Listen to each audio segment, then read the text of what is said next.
અરે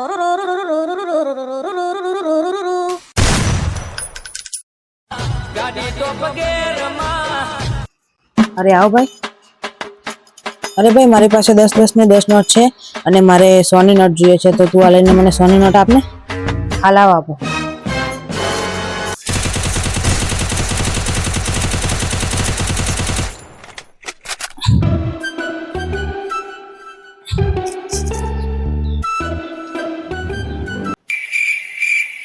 એક કામ કરા, 100 ની નોટ લઈ અને મને 200 ની નોટ આપ. પણ આ તો તમે છૂટા આપ્યા હતા, એના મેં 100 રૂપિયા તમને આપ્યા. અરે સાંભળ, સૌથી પહેલા મેં તને 100 રૂપિયા આપ્યા. એ કોના હતા? મારા. એના પછી એની જગ્યાએ તે મને આ 100 રૂપિયા મને આપ્યા. હવે આ કોના થયા? તમારા. એટલે મેં તને પહેલા 100 રૂપિયા આપ્યા અને હું પાછા બીજા તને 100 રૂપિયા આપું છું, એટલે તું મને 200 ની નોટ આપ. હા આપ.